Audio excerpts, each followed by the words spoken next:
Hey, what's going on everybody? Paul Tech here. Welcome to the unboxing and review of the Oukitel U16 Max 4G Phablet. So the good folks at Geekbench did send this out to me for review, so big shout out to them. So opening up the box, you have the device nestled right there on top, packaged nicely in this plastic sleeve. I'm going to put the device to the side and then go through all the contents that comes in the box. So first thing you get out of the box is your travel adapter. Next also is your SIM card ejector tool, so you have that as well, and your USB data cable, so just standard USB. You also get your U16 Max user guide as well as a warranty certificate included in the box. So let's get to the device here, and there it is. Wow, this looks really nice. I like the gold color to the back there. You also have a case already pre-installed out of the box as well as a screen protector. So I'm liking what you're getting here just fresh out of the box. Let's go ahead and remove this case real quick, and it does look like a pretty decent case. Nice clear case included with the purchase, so that's definitely a plus in my book. And let's go ahead and take a look at that big 6-inch display there. Wow, you got this nice white color to the front there, and then there is your volume rockers, power button to the right hand side, this nice gold color going around the sides, antenna lines to the bottom there, down firing speaker, USB charging port, as well as a mic. And then moving to the left hand side, it's going to give you access to your dual SIM tray there, and this also has micro SD card expansion. Up on top is the headphone jack. And moving to the back of the device, you get a 13 megapixel rear facing camera, flash right next to that, fingerprint sensor right below the camera, and take a look at that nice gold color. This also has a 4,000 milliamp battery. The material choices that is used here is actually aircraft aluminum metal alloy.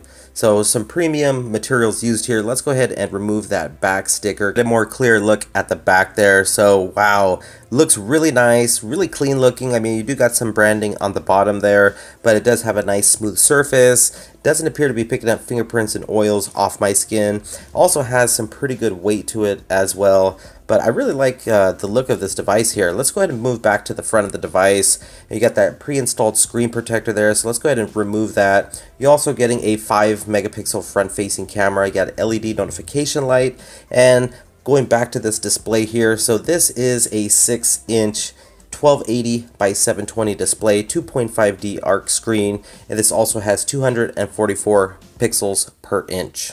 Now I've been using this device for some time now, and one thing that I really enjoyed using that was spot on, very precise, was that rear fingerprint sensor. I mean, it's very accurate. You just place your finger on the back and it just unlocks it with no problems. I would say it's as fast as the fingerprint sensor on my LG V20. So here we go, we're in the home screen here. This is the basic interface of it. Now I was able to connect this device to my carrier, and I was able to make phone calls, send them out. Call quality did sound pretty good on this device, and the same thing with messaging, text messages. The keyboard sensitivity seemed perfectly fine. Those are the different emojis that are pre-installed on the device. So this is all stock here, just how it would be out of the box. Just be sure before you purchase this device, make sure it's compatible with the bands of your carrier, and then you'll probably have to do maybe some possible APN settings, but that's about it. Now holding down on the home screen there does get you into an option for themes. So you have colorful day, golden, and then this one here, which is called classical, and it basically changes the wallpaper, changes the icons. This is like a very colorful one that you have to choose from here, as you can see in the app drawer, the way it looks. So that's nice. You do have some ways to customize this device, or you can always throw your own launcher. If you want to throw Nova Launcher on this, you can do that as well. I personally like the golden theme. That's the one I've been rocking with my time with this device, and I think it just goes well with the whole gold color to the back there. And take a look at these apps, the way they look now. Now you also get an option here to just plug in a set of headphones, and then you can use that as an antenna to listen to music off the radio. Also on the app drawer here, you have this bar on the side, which can basically scroll up and down to go into alphabetical order. But for the most part, there's not like any huge bloatware pre-installed on this device. It's all just basic applications that you would probably use on your smartphone. So when it comes to one-handed usability, this is a very large device. So, you know, you might have some trouble using this device if you do have small hands. I mean, I can reach the status bar there, but I am stretching my hand pretty far out. As you can see, that is the status bar there with all your quick toggles, Wi-Fi, Bluetooth, rotation. Let's go ahead and jump into settings here, and you get a wide variety of options and settings. I mean, there's just so much. I can't even go through everything in this review, but I'll go through and touch on the ones that I use the most and I feel would be most relevant to share with you guys in this review with keeping the time down. First of all, I want to jump into storage and talk about what you're getting here. 32 gigabytes of internal storage. You also get 3 gigabytes of RAM, micro SD card expansion.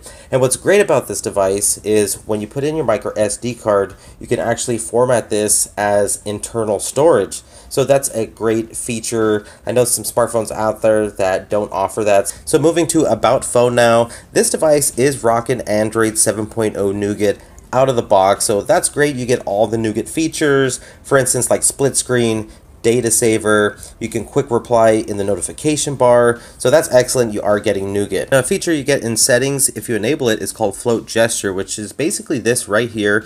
You get different functions and actions with it, and you can pretty much move it all around your home screen, and it's a pretty useful feature, and I can see a lot of people getting some great use out of that float gesture. Another feature you can find under settings, which I used a lot, is called one hand float view. So basically, once you enable that, all you have to do is slide from the corner of the display there, and then you get this wheel that appears, and you get quick access to your settings. You can do screenshots from there, screen recording, quick access to your flashlight, and again, that just provides some just more one-handed operation on this large device, and it works really well.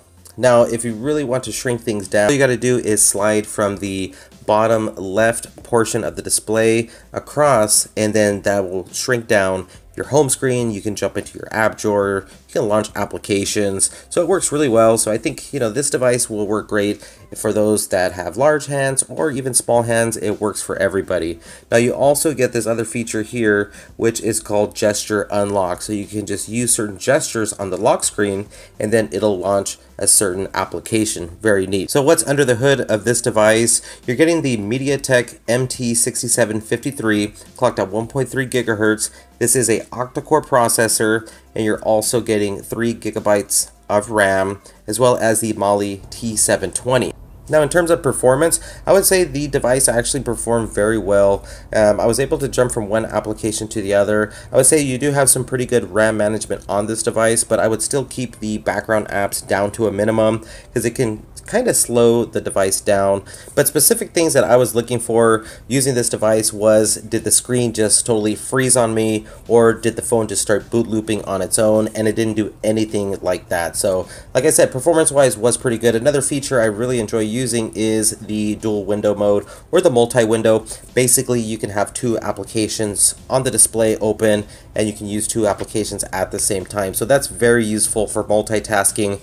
So for instance, for here, I got the Google Play Store open, and then as well as YouTube, and this feature worked great. I didn't have any issues, no hiccups and stutters, so the multi-window mode works really well on this device. So let's move on to outdoor visibility. So how does this device do outdoors in direct sun? Even though this device doesn't have like the brightest display out there, it's still 720 by 1280, 244 pixels per inch, but with that being said, it still has some good visibility outdoors. So I mean, I'm outside in direct sunlight, and I can still see the display, really no issues there. Now, when it comes to watching YouTube videos on this device, you can pretty much have a good media consumption experience. I mean, you get some good screen real estate on this device. It's a 6-inch display.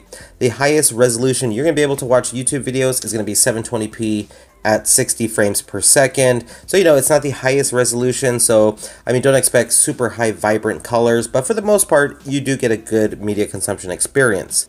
Now, when it comes to audio quality on the U16 Max, you're getting a single down firing speaker, which is the far right one, and it's actually really good placement. I prefer it down firing than if they would have put it on the back. So great placement, and it does produce some good sound. On high volumes, you might hear some distortion, so just kind of keep that in mind. Moving on to the cameras here, you're getting a 13 megapixel rear-facing camera, dual LED flash, and you're getting a 5 megapixel front-facing camera. I would say the shutter speed is about adequate when taking photos, and then when recording videos, you do have electronic image stabilization. I also like the fact that you can pause and resume recording in video, as well as take a photo.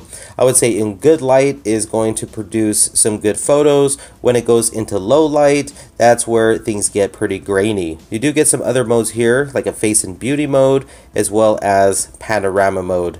Let's go ahead and jump into settings here, and as you can see, it's very basic layout here in settings, but you do get quite a bit of options here in settings, like zero shutter delay, phase detection, self-timer. But I would say this is, not the greatest camera out there. Again, in outdoors, in good light, it'll produce some good photos, but indoors, dark situations will get grainy.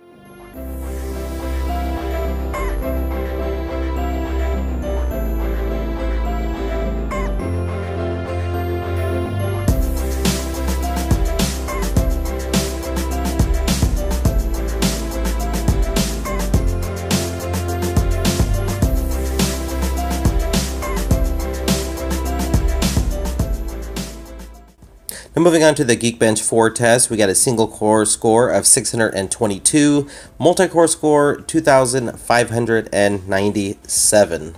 Now moving on to gameplay, I actually had a pretty positive experience using this device. I downloaded several different games off the Google Play Store, just trying to push this device, see how much it can handle. So this was probably the most graphically intense game that I played on this device, and it actually ran pretty good, ran pretty smooth, didn't notice any hiccups and stutters, so I think you're going to have a pretty good gaming experience on this device. One thing I'll let you know is that there is no gyroscope gyro sensor on this device, so just kind of keep that in mind. Next, I want to talk about battery life. Battery life is excellent on this device. I got 15% left.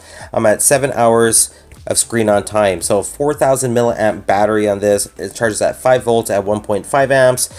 This device will be able to get you through an entire day, maybe even a day and a half, 2 days, depending on your usage, but the 4,000 milliamp battery on this device is excellent. So to wrap up my full review on the Oukitel U16 Max, I think it's a solid package for what you're paying for. I mean, this is being sold for about $120 right now off of GearBest website. I'll definitely drop a link in the description below if you're interested.